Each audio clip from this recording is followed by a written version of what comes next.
Assalamualaikum warahmatullahi wabarakatuh. Bismillahirrahmanirrahim. Alhamdulillahi rabbil alamin. Wa bihi nasta'inu ala umurid dunya waddin. Wassalatu wassalamu ala asyrafil anbiya'i wal mursalin, Sayyidina wa habibina wa syafi'ina wa qurrati a'yunina wa maulana Muhammadin wa ala alihi wa ashabihi wa dhurriyyatihi ajma'in, amma ba'du. Ashhadu an la ilaha illallah wa ashhadu anna Muhammadar Rasulullah wa ufawwidu amri ilallah. Innallaha basirun bil ibad. Hasbiyallahu la ilaha illa huwa alaihi tawakkaltu wa huwa rabbul arsyil azim.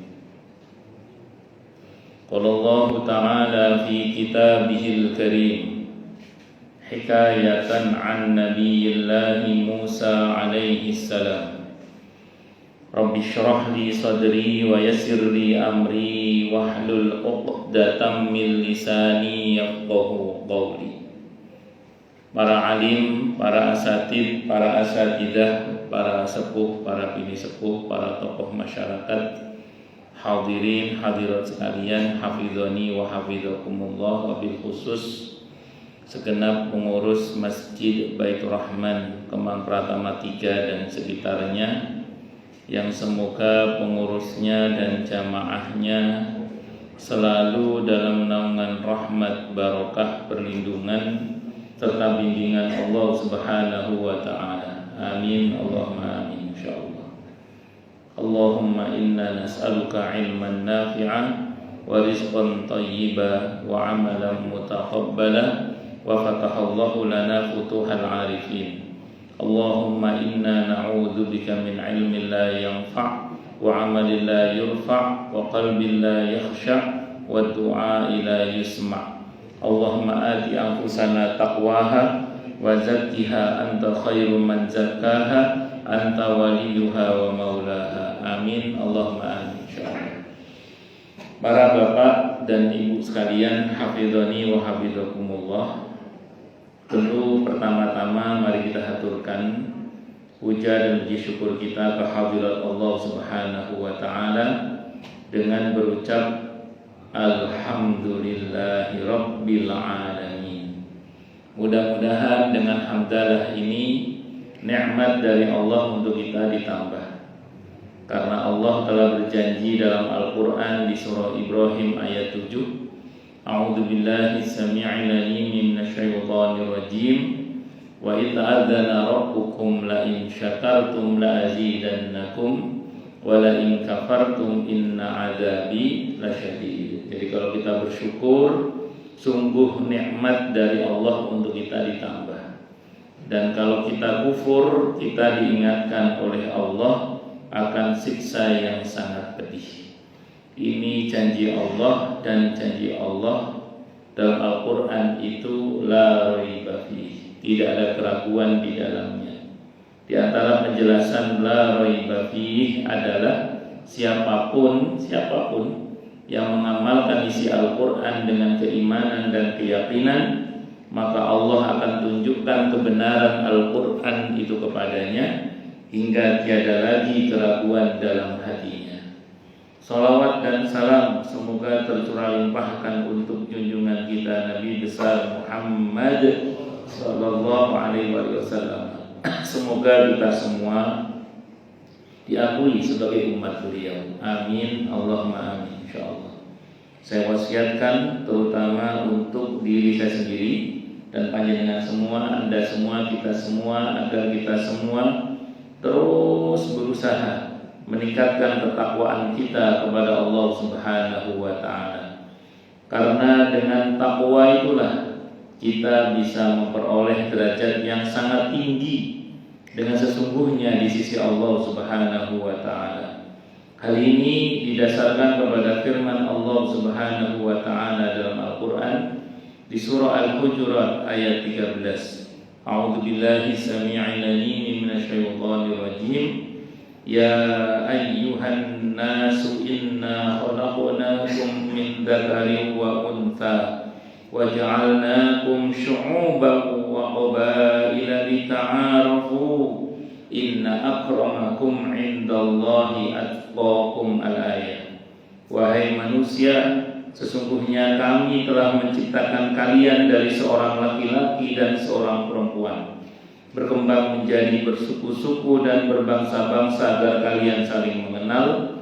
Sesungguhnya yang paling mulia di antara kalian di sisi Allah adalah yang paling bertakwa. Allah juga berjanji akan memberikan bonus bagi siapapun yang sungguh-sungguh bertakwa kepada Allah, berupa solusi atau jalan keluar dari setiap masalah yang dia hadapi. Dan Allah juga berjanji akan memberinya rizki dari arah yang dia tidak duga sebelumnya. Hal ini didasarkan kepada firman Allah Subhanahu wa taala dalam Al-Qur'an di surah At-Talaq ayat 2 dan 3. A'udzu billahi samii'il 'aliim minasyaitonir rajim. Wa may yattaqillaha yaj'al lahu makhraja wa yarzuqhu min haitsu la yahtasib. Dan barang siapa orang yang bertakwa kepada Allah, maka Allah akan berikan dia jalan keluar dan rezeki yang tak terduga. Di ayat 4-nya Allah berfirman, "Wa may yattaqillaha yaj'al lahu min amrihi yusra." Siapa yang bertakwa kepada Allah, maka Allah akan jadikan urusannya mudah. Semoga kita semua minal muttaqina, bahkan lil muttaqina imama. Amin. Allahumma amin insyaallah. Bapak Ibu sekalian, hafizani wa hafizakumullah, nama Allah yang insya Allah akan kita bahas pada subuh kali ini adalah Al-Muta'ali. Al-Muta'ali secara umum diterjemahkan dengan yang maha tinggi. Jadi Al-Muta'ali secara umum diterjemahkan dengan yang maha tinggi. Al-Muta'ali ini seakar dengan kata Al-Ali, yang Al-Ali yang ada penambahan huruf ta di situ. Al-Muta'ali di sini menjadikan kata ini mengandung makna yang lebih luas, dalam dan kuat dari Al-Ali. Jadi ada sifat Allah Al-Ali dan yang maha tinggi, ada juga sifat Allah Al-Muta'ali yang artinya juga sama maha tinggi. Cuma kalau dalam bahasa Arab, kata yang berbeda bangunannya itu biasanya punya arti yang lebih. Kalau Al-Ali maha tinggi, Al-Muta'ali maha tinggi, pengertian Al-Muta'ali itu lebih daripada, lebih luas, lebih dalam dan lebih kuat daripada Al-Ali. Karena nanti ini berkaitan dengan ajakan. Ta'al, ada istilah ta'al. Ta'al itu kemari. Ta'alu itu nanti berkaitan dengan ajakan Allah kepada manusia atau kepada hamba-hambanya agar meniti jalan kemuliaan. Agar meniti jalan kemuliaan. Makanya semua aksi kita yang mendekat dan menuju kepada Allah, atau semua aksi kita ketika memenuhi seruan Allah, itu akan berakibat kepada kemuliaan yang bisa kita hasilkan. Sambil contoh misalnya ada seruan adzan, panggilan sholat, pengumuman bahwa di tempat adzan dikumandangkan itu akan ditegakkan sholat berjamaah. Ketika kita memenuhi seruan itu dengan berwudu dari rumah, terutama kalau rumahnya di sini, maka ketika kita keluar dengan niat untuk sholat berjamaah di masjid itu, satu langkah pahala dihadirkan, dosa dihapus, derajat diangkat. Itu rumusnya. Makanya di antara hal yang Nabi sebut dengan istilah keberuntungan, bahwa riba itu adalah kasratul khuta ilal masajid, memperbanyak langkah menuju ke masjid. Bukan berarti terus kalau rumahnya dekat kayak Pak Masri, kalau ke masjid terus muter dulu, enggak. Kalau dekat ya alhamdulillah tinggal jalan aja. Ya yang penting itu perjalanannya itu ya. Kasratul khuta ilal masajid. Jadi bukan berarti pula kalau bawa motor terus parkirnya agak jauhan biar ada langkahnya, ya enggak. Saya sampaikan ini karena pernah saya baca langsung selebaran. Jadi ada jamaah itu ngasih saya selebaran dari seseorang, saya nggak sebut namanya karena saya nggak hafal namanya juga. Di selebaran itu katakan begini: mengingat faidah keutamaan melangkahkan kaki ke masjid, maka dianjurkan jamaah yang rumahnya dekat masjid kalau berangkat ke masjid suruh muter dulu. Di dalam selebaran itu, kalau yang bawa kendaraan disuruh parkir agak jauh supaya langkahnya banyak ke masjid. Jadi ustadznya itu konon cerita jamaah saya itu kalau parkir motornya agak jauhan. Saya jawab saat itu kan ditanya, diberikan ke saya dan ditanyakan ke saya jawab sependek yang saya ketahui, beberapa sahabat Nabi dan Nabi sendiri SAW itu rumahnya nempel masjid malah. Ahlus Sufa itu di belakang pengimamannya Masjid Nabawi, dalamnya rumahnya atau pemondokannya Ahlus Sufa. Tapi saya belum pernah baca hadis Nabi untuk sahabat yang dekat rumahnya disuruh muter dulu, belum pernah. Ahlus Sufa kalau masjid muter dulu ya, belum pernah. Tapi Bani Salamah yang jauh ketika mau mendekat oleh Nabi bilang, udah jauh aja nggak apa-apa, karena itu ada nilai tersendiri. Itu seperti itu. Nah, jadi dekat ya ada kemudahan, alhamdulillah. Jauh ada nilai plus itu juga alhamdulillah. Nah, itu seperti itu. Nah, terus kemudian yang bawa onta atau yang bawa kendaraan oleh Nabi tidak disuruh parkir jauh-jauh, enggak. Ya parkir di dekat masjid, nah, itu tidak ada masalah. Makanya saya ulang sekali lagi, dalam hal ini walaupun ada istilah keutamaan kasratul khuta ilal masajid, bukan berarti terus kalau dekat muter dulu, oke Pak Masri. Itu seperti itu. Terus seperti kita memenuhi seruan Allah untuk menuntut ilmu kayak sekarang ini kita. Ini ada janji kemuliaan dari Allah. Di samping hadirnya kita sini insya Allah berpahala, dimintakan ampun oleh para malaikat kepada Allah. Bahkan tidak hanya malaikat, ikan-ikan di lautan pun memintakan ampun kepada Allah untuk kita. Nah, lebih dari itu ada janji Allah di surah Al-Mujadilah ayat 11 itu, yarfa'illahu alladhina amanu minkum walladhina utul ilma darajat. Jadi Allah akan mengangkat derajatnya orang-orang yang berilmu dan beriman sekaligus di antara kalian. Beriman dan berilmu sekaligus. Tidak cukup hanya berilmu, harus beriman. Tidak cukup hanya beriman, tapi harus berilmu. Dua-duanya.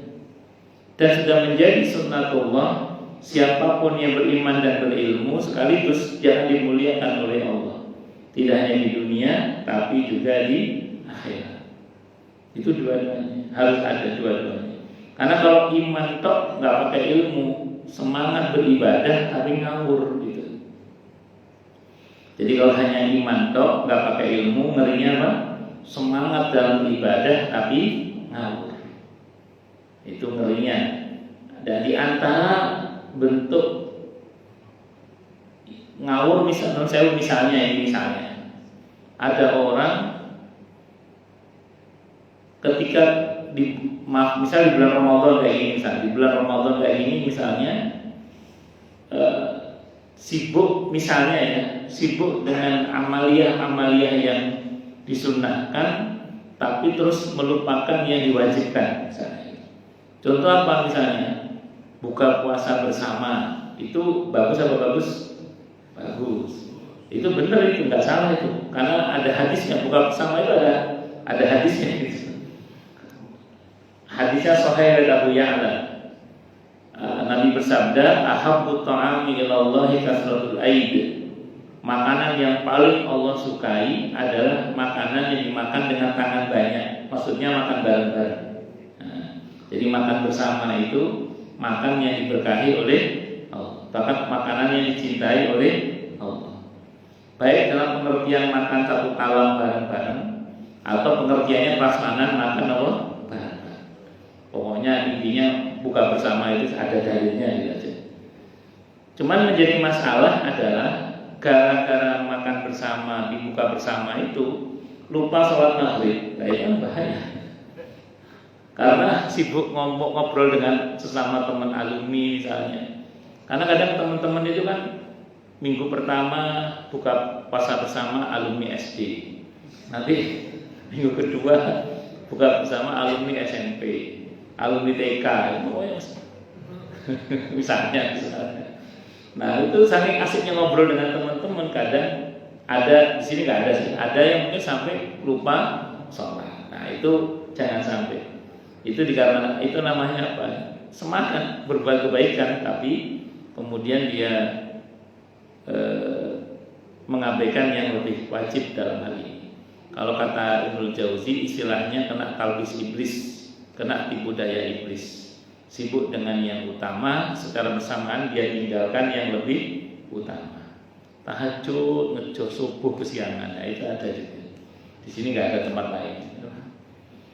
Allah Akbar. Ini pentingnya ilmu. Nah, berilmu tok kalau nggak ada imannya itu melempem, amaliyahnya melempem. Jadi ilmunya mandek hanya sebatas teori. Makanya harus digabung dua-duanya, antara ilmu dan iman sekaligus.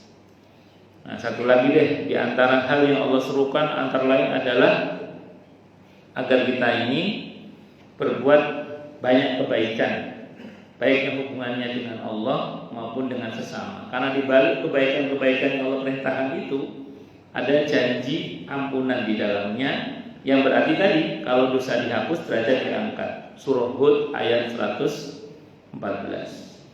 Innal hasanati yudhibnas sayyi'at dzalika dzikra lidzakirin. Sesungguhnya kebaikan-kebaikan itu bisa menghapus keburukan-keburukan, dan itu pelajaran bagi yang mau mengambil pelajaran. Bahkan ayat itu kan berkaitan dengan sholat sebenarnya. Sholat sendiri itu kalau kita perhatikan di pada aktivitas sujud misalnya, itu ada hadis Nabi Sahih Muslim, Nabi bersabda, fa innaka idza sajadta rafa'aka Allah. Maka sesungguhnya ketika engkau sujud, Allah angkat derajat. Itu berkaitan dengan beberapa sahabat Nabi dalam hadis Sahih Muslim, di antaranya yang saya ingat sahabat Thauban radhiyallahu an. Setelah beberapa waktu beliau menuang air wudhu untuk Rasulullah Muhammad sallallahu alaihi wasallam. Nah, di antara adab Nabi kepada orang yang khidmah memberi hadiah. Jadi kalau ada orang membantu kita secara sukarela, memang kita tidak ada kewajiban menggaji, tapi akhlaknya berilah dia hadiah. Maka kata Nabi kepada beberapa sahabat yang menuang air wudhu untuk beliau, di antaranya sahabat Thauban radhiyallahu an, sal, mintalah kamu hadiah. Mumpung yang nyuruh minta hadiah adalah Nabi kita Muhammad sallallahu alaihi wasallam, maka sahabat Thauban mengatakan, murafaqataka fil jannah ya Rasulullah. Saya minta hadiah bisa menemani panjenengan di surga ya Rasulullah. Mumpung yang nyuruh minta hadiah siapa? Nabi Muhammad sallallahu alaihi wasallam. Kata Nabi, awal ghaira dzalik, ada permintaan yang lain enggak? La huwa dzak, tidak, itu saja ya Rasulullah. Itu saja membersamai Nabi di surga. Apa sabda beliau? A'inni 'alaika bi kasrati sujud. A'inni 'ala nafsika bi kasrati sujud. Bantu saya supaya bisa membantu kamu nanti bersama dengan saya di surga dengan cara memperbanyak sujud. Fa innaka idza sajadta rafa'aka Allah. Karena kalau kau bersujud, Allah akan angkat derajat. Dalam hadis yang sahih riwayat Abu Nu'aim dalam kitab Khulyatul Auliya. Saya baca dalam kitab Sahih Fadilah Amal, disebutkan dalam riwayat itu orang itu kalau sholat dosanya itu ditaruh di pundaknya. Ini hadisnya sahih riwayat Abu Nu'aim dalam kitab Khulyatul Auliya. Saya baca dalam kitab Sahih Fadilah Amal. Sebutkan orang kalau sholat dosanya itu ditaruh di pundaknya, sehingga ketika dia rukuk berjatuhan itu dosa, sujud lebih lagi itu. Nah, saya ulang tadi, bergugurannya dosa itu mengangkat derajat. Bergugurannya dosa itu mengangkat derajat. Maka sujud yang tumanina, rukuk tumanina. Allahu Akbar. Sami Allahu liman hamidah. Sujud juga yang tumanina. Karena kalau nggak tumanina nanti nggak jadi jatuh dosanya. Akhirnya nggak jadi jatuh. Mau jatuh dosanya nggak jadi, harus ngangkat lagi, ngepot. Nah, makanya harus tumanina. Karena itu termasuk rukun sholat juga, itu seperti itu. Jadi al-ali ini nanti lebih kepada tidak hanya Allah yang maha tinggi, tapi Allah yang menyeru hambanya kepada dirinya dengan janji kemuliaan. Jadi Allah yang menyeru hambanya kepadanya dengan janji akan Allah muliakan. Karena siapapun yang menapaki jalan menuju kepada Allah, dia pasti mulia. Maka di surah Al-Balad itu jalan menuju kepada Allah itu disebut dengan Aqobah. Aqobah itu di antara tafsirnya, kata Imam Al-Qurtubi rahimahullah dalam kitab At-Tadhkirah saya baca, itu di antara maknanya Aqobah itu jalan naik. Jalan naik. Artinya perjalanan menuju kepada Allah itu memang meniti jalan kemuliaan. Seperti halnya kalau kita naik itu kadang ada jatuh-jatuhnya. Yang penting satu, jatuh bangun lagi. Kadang ada capek-capeknya, ya istirahat. Nanti jalan lagi. Putus, sambung lagi. Kotor, mandi lagi. Terus begitu. Nah, dulu di Jawa Timur itu kan ada lagu lir-lir itu lunyu-lunyu ya pengen kanggo basuh dodot iya. Memang banyak lunyu, memang licin kadang jalan ya udah jalan aja. Maka kata Imam Syafi'i rahimahullah, perjalanan menuju kepada Allah kalau bisa lari kata dia. Kayak bisa ngebut. Kalau nggak bisa lari, jalan kata dia. Kalau nggak bisa jalan, sambil merangkak bahkan ngesot sekalipun terus jangan berhenti pokoknya. Itu perjalanan menuju kepada Allah. Karena memang konsep istiqomah kita itu tidak sama dengan konsep istiqomahnya para nabi dan rasul dan para malaikat. Kalau para malaikat itu istiqomahnya stabil, taat terus nggak pernah maksiat. Itu kalau malaikat. Kalau para nabi dan rasul terus menaik, tidak pernah turun. Jadi grafik imannya para nabi dan rasul itu naik terus, tidak pernah turun. Itu kalau para nabi dan rasul. Nah, kalau kita ini kadang naik turun. Makanya jamaah itu kalau nanya ke saya, Ustaz, gimana ya rasanya saya ini kok imannya naik turun? Saya jawab, alhamdulillah, iman ibu naik turun. Kenapa? Karena kalau iman kita naik turun berarti masih normal, Pak Bu. Masih normal.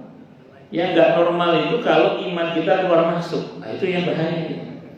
Kalau naik turun masih normal. Yang nggak normal itu kalau apa? Keluar masuk. Kalau bahasanya Nabi itu akhir zaman itu, fitnah akhir zaman itu seperti potongan gelap malam. Orang pagi beriman, sore kafir. Sore beriman, pagi kafir. Na'udzubillah min syarri dzalik. Nah, dan Islam mengakomodir bahwa di dalam diri manusia itu kadang ada futur. Futur itu apa? Mualas. Nah, itu. Dan Islam mengakomodir itu. Iya, kata Nabi memang ada futur itu, dan siapa yang futurnya jatuh pada sunnah selamat. Tapi kalau keluar dari sunnah atau maksiat itu bahaya. Makanya tadi saya katakan, ketika kita Aqobah jalan naik itu kadang ada capek-capeknya, istirahat, nanti sambung lagi, putus sambung lagi, jatuh bangun lagi, kotor mandi lagi. Terus begitu sampai ketemu dengan Allah pokoknya. Kita ini pagi tadi sudah mandi, sebelum subuh tadi sudah mandi sebagian kita. Dengan keyakinan penuh nanti siang dekil. Begitu dekil sore mandi lagi. Kenapa kita terus mandi? Karena kita butuh bersih. Ibu-ibu yang ngepel rumahnya, nyapu dan ngepel rumahnya, itu dengan keyakinan penuh nanti siang, nanti sore rumahnya kotor lagi. Tapi dipel lagi terus. Kenapa? Karena butuh bersih. Nah kita aja gitu itu. Pokoknya putus sambung lagi, jatuh bangun lagi, kotor mandi lagi, capek istirahat, terus begitu aja. Jangan pernah berhenti. Asal masih dalam ketaatan, masih selamat gitu. Yang repot tadi kalau imannya keluar masuk, naudzubillah. Pernah ada ibu-ibu itu ngomong ke saya gini, Ustaz, suami saya lagi futur Ustaz, futur itu mual sih. Sudah beberapa bulan ini gak sholat 5 waktu. Boh, bukan futur namanya itu durhaka kepada Allah itu. Itu rawan imannya keluar masuk kalau gitu. Nah, kalau naik turun itu kayak gini loh. Saya pernah tanya oleh jamaah, Ustaz kalau lagi males sholat malam, Ustaz ngapain? Dia nanya gitu ke saya. Saya jawab, insya Allah saya tetap sholat malam sambil malas. Saya gitu. Ustaz kalau lagi malas baca Al-Quran, ngapain? Insya Allah saya tetap baca Al-Quran sambil malas. Kalau Ustaz lagi malas belajar, ngapain? Insya Allah, ini insya Allah saya tetap belajar sambil malas. Pengertiannya bukan berarti terus sholatnya nggak tumanina, tetap berusaha tumanina.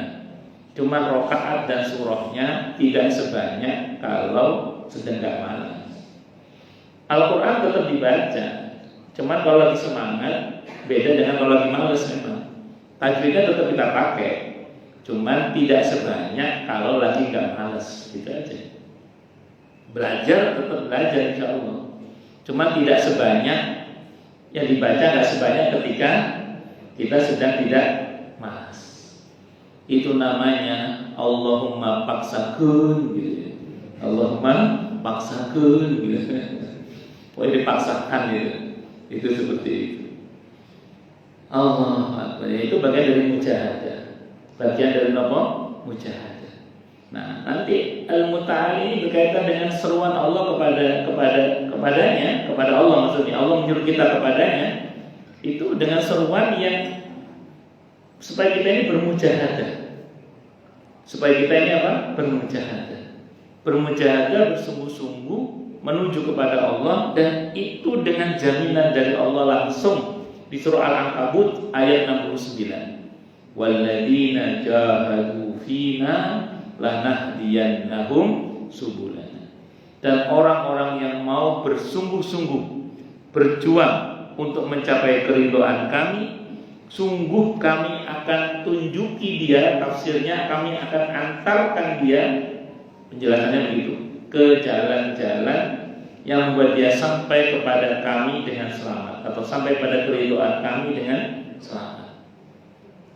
Makanya biasanya para ulama kalau membahas ayat itu dikaitkan dengan hadis Bukhari Muslim, di mana Allah berfirman, hadis qudsi, hambaku mendekat kepadaku sejengkal, aku akan mendekat kepadanya sehasta. Hambaku mendekat kepadaku sehasta, aku akan mendekat kepadanya sedepak. Hambaku datang kepadaku sambil berjalan, aku akan mendatanginya sambil berjalan cepat atau berlari. Artinya apa? Semua aksi baik kita menuju kepada Allah itu mengundang reaksi yang lebih baik dari Allah. Saya ulangi, semua aksi kita menuju kepada Allah itu mengundang reaksi yang lebih baik dari Allah. Maka kalau kita semua ini mau bermujahadah, bersungguh-sungguh menuju kepada keridhaan Allah, betul-betul Allah tujuan kita, betul-betul Allah tujuan kita. Allah janji, sungguh kami akan antarkan dia. Karena lanahdiyannahum itu Allah pakai kata hadayah di itu. Bukan lanadullannakum, sungguh akan kami tunjuki, dalam pakai Allah nggak pakai kata dalil. Allah pakai kata hadayah di. Apa bedanya dalil dengan hadayah di? Begini. Kalau dalil artinya petunjuk, dalil itu, hadayah itu juga menunjukkan, tapi bedanya gini. Kalau panjenengan nanya ke saya misalnya, Pak, mana masjid? Oh, di sana, Pak. Itu namanya dalil namanya. Anda nanya ke saya, Pak, mana masjid? Sana, Pak. Itu namanya dalil namanya. Tapi kalau panjenengan nanya ke saya, Pak, mana masjid? Di sana, Pak. Ayo saya antar. Itu hidayah namanya. Hadayah di. Jadi tidak hanya ditunjuki tapi diantar. Maka ketika seseorang itu mau bermujahadah, Allah nggak cuma janji menunjukkan, bahkan Allah janji mengantarkan dia untuk sampai kepada keridhaan Allah dengan selamat. Maka kalau yang ngantar Allah, selamat apa selamat? Mesti selamat deh. Apalagi namanya Pak Selamat, mesti selamat deh. Mesti selamat deh. Oh, selamat betul. Oh, mungkin nggak betul. Mesti selamat deh. Itu seperti itu. Allah Akbar. Singkat kata, singkat cerita, kalau kita bicara soal mujahadah ini, biasanya itu lawannya itu namanya takalluf. Jadi dalam Islam itu ada mujahadah, ada takalluf. Mujahadah bersungguh-sungguh itu diperintah, tapi takalluf itu dilarang. Takalluf itu apa? Membebani diri di luar kemampuan diri kita sampai mendolimi diri sendiri. Itu tidak boleh. Kalau di masa Nabi contohnya itu ada 3 orang sahabat Nabi, di antaranya Abdullah ibn Amr ibn al-As radhiyallahu anhu dan 2 orang sahabat yang lain, ketika bertanya kepada Ibunda Aisyah radhiyallahu anha tentang bagaimana keseharian Nabi kita Muhammad sallallahu alaihi wasallam, maka 3 orang sahabat ini berkomentar, kalau Nabi sallallahu alaihi wasallam begitu, gimana kita? Kita harus lebih lagi begitu. Maka yang satu berkata, saya akan sholat malam terus dan tidak akan tidur. Yang satu mengatakan, saya akan puasa terus dan tidak akan berbuka. Yang satu mengatakan, saya akan beribadah terus dan tidak akan menikah. Yang satu ngomong kayak gitu. Begitu Nabi kita Muhammad sallallahu alaihi wasallam pulang, Siti Aisyah bercerita tentang statement 3 orang itu. Langsung dicari 3 orang itu oleh Nabi. Aukamakal, Nabi bertanya, kaliankah tadi yang berkata begini? Benar ya Rasulullah. Kata Nabi, lihat saya. Kata Nabi, lihat saya. Saya sholat malam tapi juga tidur. Kata Nabi. Saya berpuasa tapi juga berbuka. Kata Nabi. Saya juga menikah. Kata Nabi. Tapi terus ada yang nanya, tapi Anda kan pernah tidak makan berturut-turut 3 hari. Kata Nabi, walaupun aku tidak makan, tapi aku diberi makan. Maksud itu khusus aku. Kalian tidak boleh. Nah, makanya nanti Abdullah bin Amr bin al-As radhiyallahu anhu orangnya kan semangat puasa. Itu Nabi mentok diajari puasa Daud, sehari puasa, sehari tidak. Walaupun Nabi tidak mengamalkan puasa Daud itu.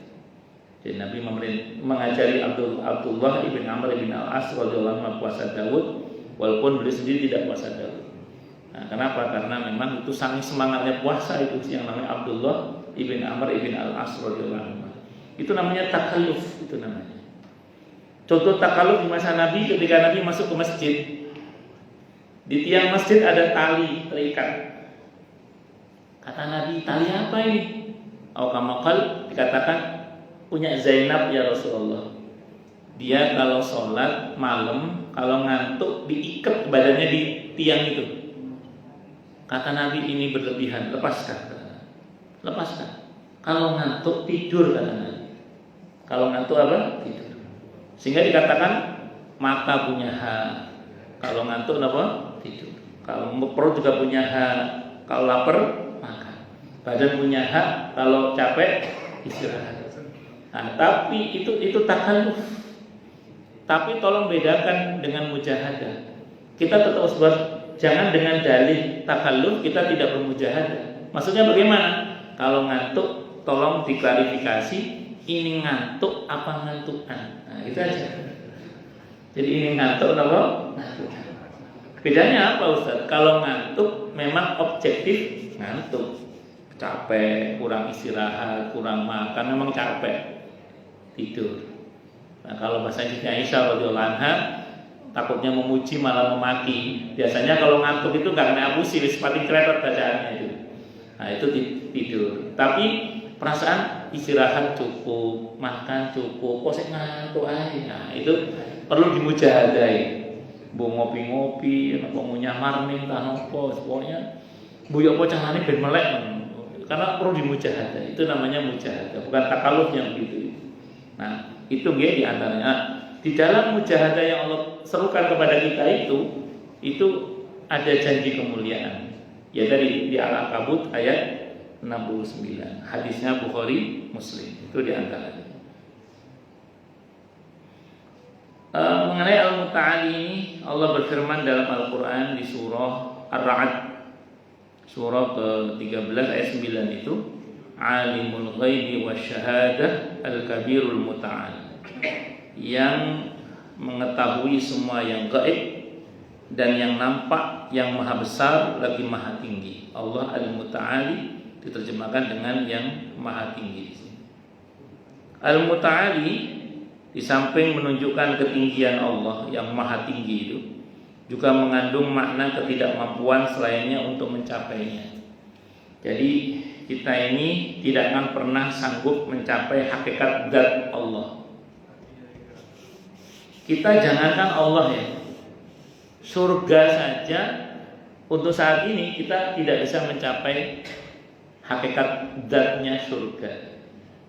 Karena surga itu, kata Nabi menjelaskan kepada para sahabat ketika sahabat nanya tentang bagaimana surga, Allah ngajarin nabinya untuk mengatakan apa? Sudah jelaskan gini Muhammad kalau bahasa kita ini. Surga itu pokoknya mala ainun ra'at wala udhunun sami'at wala khatara fi qalbil bashar.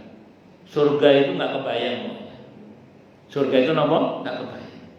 Jadi panjenengan kita membayangkan keindahan dengan keindahan yang luar biasa. Itu belum surga, karena masih terbayang.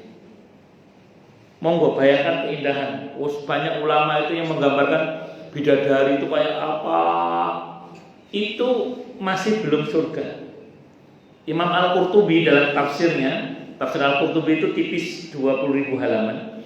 Itu beliau itu dalam tafsirnya menceritakan. Tapi ini penjelasan beliau yang kenyataannya pasti lebih dahsyat karena yang diciptakan oleh beliau itu masih terbayang.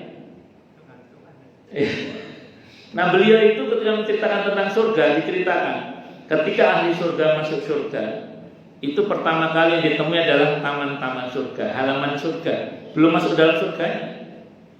Di situ dia ketemu dengan bidadari perawat taman. Kaget melihat bidadari cantik pakai koh, itu kaget ya. Kata Imam Al-Qurtubi, kaget bengongnya itu 70 tahun. Hah? Tapi nggak pakai ngeces. Kalau karena di surga nggak ada ngeces. Jadi kaget melihat bidadari, hah? Itu 70 tahun. Kata Imam Al-Qurtubi, bayangkan sendiri aja. Itu kata Imam Al-Qurtubi, itu pun belum surga loh. Itu baru bayangan kita kan. Karena apapun yang kita bayangkan, itu kenyataannya pasti lebih dahsyat. Begitu 70 tahun ditabok sama bidadari perawat taman itu, mas sadar, astagfirullah. Di sana nggak astagfirullah, subhanallah. Di surga ada astagfirullah kayaknya, adanya subhanallah. Karena di surah Yunus ayat 10 Allah menceritakan ahli surga itu ucapannya subhanallahumma wa tahiyyatuhum fiha salam wa akhiru da'wahum alhamdulillahi rabbil alamin. Adanya itu subhanallah, assalamualaikum, alhamdulillahirabbil alamin. Itu ahli surga. Kayaknya astagfirullah enggak ada deh, kayaknya tapi ya. Saya kurang tahu. Tapi yang pasti yang ada itu tasbih, salam sama alhamdulillahirabbil alamin. Alhamdulillah. Kamu bojoku toh, Dek? Ya, tafsir itu bilang, bukan Mas, bukan. Aku bukan bojomu, aku ini pembantumu. Bojomu sudah di dalam menunggu. Jadi kalau kata para ulama, kalau suami istri masuk surga, itu istri masuk surga terlebih dahulu. Ya, kenapa? Karena suami tanggung jawabnya banyak. Jadi suami tanggung jawabnya banyak. Makanya kata para ulama, kalau suami istri masuk surga, istrinya masuk surga terlebih dahulu. Jadi ini Pak Joko nanti ditunggu khususan di surga duluan nanti insyaallah. Ngoten nggih Pak Joko nggih. Itu seperti itu. Dan makanya, nah ini mumpung kita masih hidup Pak, makanya kalau pingin nggak banyak-banyak tanggung jawabnya, mulai sekarang semuanya serahkan ke istri Pak. Ya nanti yang tanggung jawab istri Pak. Di Jawa Timur itu ada seorang kiai namanya Kiai Mahrus Ali rahimahullah Lirboyo. Nah beliau itu pernah pidato, kulo niki mboten gadah napa-napa. Saya ini nggak punya apa-apa. Sawah punya punyai, mobil punya punyai, rumah punya punyai. Saya cuma punya kitab itu aja. Itu sengaja saya kasih punyai semua, biar nanti yang tanggung jawab biar Allah punyai saja bukan saya. Kata Kiai Mahrus. Terus ya ada guyonan kiai yang lain. Ya nanti begitu punyai ditanya, loh saya dapatnya dari suami, tanya suami saya ya Allah. Ini mau guyon gitu, tapi intinya memang betul kalau suami istri masuk surga, menurut teori itu istri masuk terlebih dahulu karena tanggung jawab suami yang banyak. Ada satu riwayat pernah saya baca, kalau bukan karena sholat dan sedekah, hampir semua laki-laki itu binasa. Kalau bukan karena sholat dan sedekah, hampir semua laki-laki itu binasa. Saking beratnya tanggung jawab itu. Maka kata kuncinya, perbaiki sholat, perbanyak membantu sesama. Mudah-mudahan dengan itu kita dibantu oleh Allah Subhanahu wa Ta'ala. Karena kalau sholat hadisnya riwayat At-Tabarani, awwalu ma yuhasabul 'abdu yaumal qiyamati as-shalah. Yang dihisab pertama kali dari seorang hamba itu adalah sholat. Kalau suaminya bagus, yang lain dianggap bagus. Kalau suaminya buruk, yang lain dianggap buruk. Maka perbaiki sholat kita. Kita laki-laki itu andalannya ya sholat itu di antaranya. Satu, yang kedua membantu sesama. Hablum minan nas. Karena dengan kita membantu sesama, kita akan dibantu oleh Allah.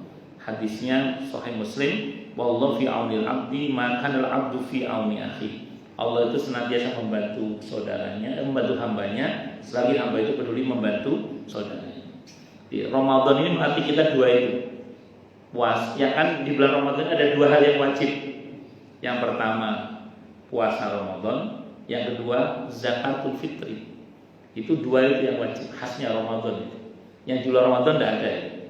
Yaitu pertama saum yang wajib yaitu saum Ramadan. Yang kedua zakatul fitri. Yang wajibnya itu pas bersama dengan tenggelamnya matahari di hari terakhir bulan Ramadan. Itu saat wajibnya. Kok dibayar sebelum itu Ustaz? Zakat itu boleh dipercepat, tapi tidak boleh dengan sengaja diperlambat. Makanya kalau sudah sholat Id, namanya bukan zakatul fitri lagi, namanya sedekah biasa. Nah, jadi kalau dan zakatul fitri itu kata para ulama semacam sujud sahwi dalam sholat. Zakatul fitri itu semacam sujud sahwi di dalam sholat. Kurang-kurangnya kita di dalam bulan Ramadan itu disempurnakan dengan zakatul fitri. Kalau bahasa sederhananya, kurang-kurangnya hubungan kita dengan Allah itu disempurnakan dengan hubungan baik kita dengan sesama. Itu mujahadah kita. Saya kira ini yang bisa saya sampaikan. Semoga bermanfaat. Kalau nggak ada saya teruskan maksud saya. Silakan yang mau tanya dulu. Monggo silakan Pak Singgih. Monggo Pak. Assalamualaikum warahmatullahi wabarakatuh. Waalaikumsalam warahmatullahi wabarakatuh. Ustaz, katanya kalau di surga itu kalau tidak salah itu ada berpasang-pasangan. Tapi kalau suami mungkin punya istri dua berapa gitu. Apakah dia itu apa benar suami bisa punya istri dua di surga dan apakah nggak cemburu gitu kalau istri itu? Begitu Ustaz. Wassalamualaikum warahmatullahi wabarakatuh. Waalaikumsalam warahmatullahi wabarakatuh. Dalam satu riwayat Nabi menjelaskan bahwa di surga itu hati kita satu. Di surga hati kita satu, tidak terpecah-pecah seperti di dunia ini. Jadi nanti di sana tidak ada cemburu, Pak. Tidak ada cemburu. Jadi di sana itu hati kita satu dan tidak ada cemburu. Nah, ya istri di dunia, istri di akhirat. Karena ikatan pernikahan itu mitsaqun ghalidh. Al-Quran membahasakan pernikahan itu mitsaqan ghalidha, ikatan yang sangat kuat. Kuat di sini tidak hanya di dunia, tapi hingga surga nanti. Makanya kata Buya Hamka, jangan target hubungan suami itu bukan dunia, bukan hanya di dunia, tapi hingga surga, kata beliau, hingga surga. Nah, jadi ikatannya itu sampai ke surga nanti insya Allah. Nah, bahkan dibahas oleh Imam Al-Qurtubi dalam kitab At-Tafsir dan beberapa riwayat yang ada. Ketika seorang istri menjanda, kemudian dia menikah lagi, ada seorang istri menjanda, dia menikah lagi, itu nanti di akhirat disuruh pilih, Pak, apakah dengan suami yang pertama atau yang kedua. Itu dirujuk pada satu pertanyaan satu istri Nabi kita Muhammad SAW. Seingat saya namanya Ummu Salamah radhiyallahu anha, nanya, kan dari suami yang pertama syahid Abu Salamah itu radhiyallahu anhu. Yang kedua, suami beliau adalah Nabi kita Muhammad sallallahu alaihi wasallam. Beliau nanya, "Ya Rasulullah, nanti saya dengan suami yang pertama dan yang kedua?" Kata Nabi, "Au kama qal, nanti engkau akan bersama dengan siapa yang paling baik kepadamu." Di hadis yang lain, engkau akan bersama dengan siapa yang kau cinta. Nah, saya pas bahas begini, ada jamaah saya orang pernah 3. Sekarang beliau dengan suami yang ketiga. Suami yang ketiga. Beliau nanya ke saya, boleh gak usah 3-3-nya? Wong wedok ngono iku. Saya jawab, kalau itu jangan nanya saya sama yang punya surga aja. Iya, saya kira itu nih. Wallahu a'lam bishawab. Ini di online ada nanya, Ustadz izin bertanya, bolehkah saya membayarkan zakat fitrinya rahimallah Mas Cio? Apa enggak ada zakat fitri untuk yang sudah meninggal? Kalau ini rumus ya, kalau meninggalnya setelah maghrib akhir Ramadan, matahari tenggelam, maghrib 1 Syawal ya, meninggal itu zakatul fitrinya wajib dikeluarkan. Tapi kalau meninggalnya asar Ramadan sebelum tenggelamnya matahari, itu tidak wajib dikeluarkan zakatul fitrinya. Namun zakat itu ada rumus, walaupun belum wajib zakat, kalau dikeluarkan zakatnya boleh-boleh saja. Ya, maaf ya, kan beberapa orang ngeluarin zakat malnya kan di bulan Ramadan. Begitu dibuka tabungan belum mencapai nisabnya. Kalau mazhab Syafi'i pakai nisab emas. Kalau mazhab Hambali nisabnya perak. Kalau pakai nisab perak banyak yang zakat itu, banyak yang jadi muzaki. Tapi kalau pakai nisab emas jarang yang zakat itu karena saking mahalnya emas. Apalagi kalau gajinya 8 koma, karena setiap tanggal 8 dia koma. Terus begitu melihat gajinya nggak masuk nisab wajib zakat. Terus dia sengaja keluarkan, kalau kata guru saya latihan zakat, dikeluarkan 2,5% dengan niat zakat, boleh nggak apa-apa. Jadi Allah yarham putranya Ibu Uni Zurmah ini, putranya udah meninggal. Andaikan dikeluarkan zakatul fitrinya, boleh, tidak ada masalah. Tidak wajib, karena meninggalnya sebelum Ramadan. Tapi andaikan dikeluarkan zakat itu lebih atau belum waktunya atau tidak wajib pun dikeluarkan, boleh, tidak ada masalah. Karena kalaupun nanti dalam pandangan Allah tidak dinilai zakat, jatuhnya sedekah. Wallahu a'lam bishawab. Ada yang nanya lagi, Pak Ustadz ingin bertanya, apakah seorang suami atau seorang istri yang masuk surga juga bisa menarik pasangannya seperti anak dengan orang tuanya? Oh, bisa banget. Hadisnya Sahih riwayat Ibnu Majah. Ketika ahli surga masuk surga, dia bertanya, "Ya Allah, mana dulu teman saya yang bareng sholat bersama saya dan bareng puasa dengan saya?" Yang disebut itu 2 ibadah itu. Kata para ulama itu maksudnya itlaqul juz'i raddatul kull, sebagian ibadah untuk semua ibadah. Rupanya yang ditanya itu masuk neraka, yang ditanya itu. Apa perintah Allah? Jemput temanmu di neraka itu dan ajak masuk surga. Itu ada dalam hadis Sahih riwayat Ibnu Majah. Kalau teman sholat aja ditanya, kalau teman puasa ditanya, apalagi pasangan, pasti ditanya. Makanya ini pesan saya untuk para suami ya. Kita ini Pak, para suami, jadilah suami yang pemaaf. Jadilah suami yang gampang ridho kepada istri. Karena kalau istri kita ridhoi Pak, kita maafkan, itu potensial istri kita masuk surga. Kalau istri kita masuk surga, potensial ngajak kita masuk surga juga. Ya, walaupun semoga kita nggak usah mampir ke neraka lah, amin, Allahumma amin. Tapi kalau mohon maaf ya, kalau bapak-bapak, kalau kita sebagai suami Pak sulit memaafkan istri, suka tidak ridho dengan istri, berarti istri potensial masuk neraka. Kalau istri masuk neraka, mending Pak kalau dia sendirian masuk neraka Pak. Lah kalau ngajak kita repot Pak. Oh, memang ada dalilnya Ustaz, istri ngajak suaminya, ada dalilnya. Al-Ahzab ayat 66, 67, 68. Allah berfirman, "Yauma tuqallabu wujuhuhum finnar." Pada hari di mana wajah-wajah mereka dibolak-balikkan dalam api neraka, yaquluna, mereka berkata, ya laitani, ya laitana, aduh, ata'nallaha wa ata'nar rasulah. Andaikan dulu aku taat kepada Allah dan Rasulnya, tentu aku tidak masuk neraka begini. Wa qalu, dan mereka berkata, Rabbana, wahai Tuhan kami, inna, sesungguhnya kami masuk neraka ini gara-gara ata'na sadatana wa kubara'ana fa'adalluna sabila. Gara-gara kami mentaati pemimpin kami dan orang-orang besar di antara kami, maka mereka menyesatkan jalan kami. Pemimpin dalam arti luas siapa? Gubernur, wali kota. Pemimpin dalam arti sempit bagi seorang istri siapa? Suaminya. Bagi seorang anak siapa? Kedua orang tuanya. Apa tuntutan istri yang masuk neraka itu? Rabbana atihim dhi'faini minal azabi wal anhum la'nan kabira. Wahai Tuhan kami, berikan pada pemimpin kami yang menyesatkan jalan kami. Menyesatkan bisa dalam pengertian memang istrinya disesatkan atau dibiarkan tersesat. Enggak pernah dinasehati, enggak pernah didoakan, enggak pernah dibimbing. Apa tuntutannya? Ya Allah, berikanlah pada pemimpin kami itu yang telah menyesatkan kami itu 2 kali lipat siksa yang kami rasakan, dan laknatlah mereka dengan laknat yang besar.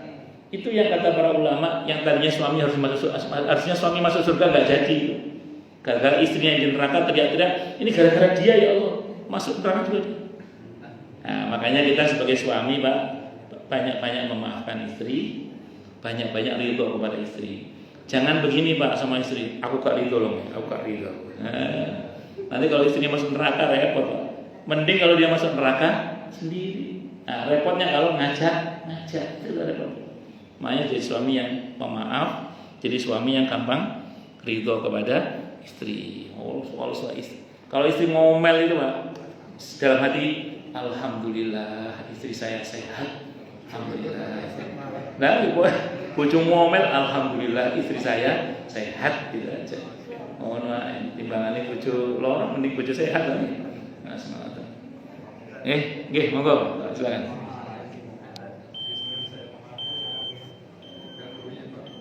Yes, biasa. Sifat menghadiri dari akhir dan mutakhir itu bisa kita mengartikan sebagai semacam dimensi tinggi, benar-benar tinggi. Ya, ini hubungannya dengan kondisi posisi surga dan neraka. Apakah surga itu memang tinggi, itu memang di atas dan neraka itu memang di bawah, dan itu di Al-Quran seperti itu, neraka dijerumuskan misalnya di bawah, diangkat, surga diangkat kan. Betul. Gimana? Ya, wallahu a'lam bishawab, karena ini perkara gaib, jadi kita tidak tahu kecuali dari Allah yang maha gaib, yang mengikap, yang maha tahu tentang kegaiban. Sependek yang saya pelajari, sirat itu terbentang di atas neraka. Ujungnya itu adalah surga nanti. Ujung dari sirat itu adalah surga. Nah, surga itu bertingkat, memang betul. Bertingkat. Tingkat bawah dengan tingkat di atasnya itu seperti kita kalau ahli surga di bawah melihat ahli surga di atas, itu seperti kita melihat bintang gemintang di atas langit gitu. Jadi memang meninggi. Makanya Bapak kalau pernah baca hadis sahih tentang keutamaan membaca Al-Quran, orang yang masuk surga yang ahli Quran itu disuruh mengulang bacaannya di dunia. Itu selama dia mengulang, dia akan terus naik. Bahasanya gitu, sampai pada titik tertentu di mana terakhir dia baca Al-Quran sebelum dia mati. Maka disitulah surganya. Jadi semakin sering kita memurjah hafalan kita atau membaca bacaan yang kita bisa baca dari Al-Quran, itu membuat tinggi surga kita. Semakin sering kita baca, semakin tinggi surga kita. Itu betul, tidak salah Pak. Bahkan di Ar-Rahman itu ada kendaraan surga namanya Rof-Rof. Rof-rof itu kalau saya boleh membahasakan kendaraan semacam piring terbang yang membuat ahli surga itu terbang ke sana kemari. Nah, termasuk untuk kendaraan pertemuan di pasar-pasar surga. Karena semua lapisan surga itu ketemunya di pasar surga.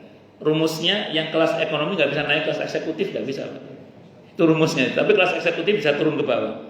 Tapi pertemuan dari semua kelas itu adanya di pasar-pasar surga. Makanya kan Nabi bilang kepada kita agar minta surga Firdaus. Mintalah kepada Allah surga Firdaus, kata Nabi, untuk kita ini. Supaya kita ini bertetangga dengan Rasulullah Muhammad SAW. Biar tiap hari ketemu dengan Rasulullah Muhammad SAW. Dan nikmat terbesarnya surga adalah perjumpaan dengan Allah Subhanahu wa Ta'ala. Semakin tinggi surganya, semakin sering perjumpaannya dengan Allah. Itu yang disesali, walaupun bukan menyesal penderitaan ya. Itu yang disesali oleh ahli surga kelas bawah. Ngerti yang ngono, nah ngerti yang ngono aku biyen tahu gitu saya lebih semangat lagi. Karena di antara penyesal mereka itu adalah tadi itu. Memang surga itu nikmat, tapi nikmat terbesar surga adalah perjumpaan dengan Allah.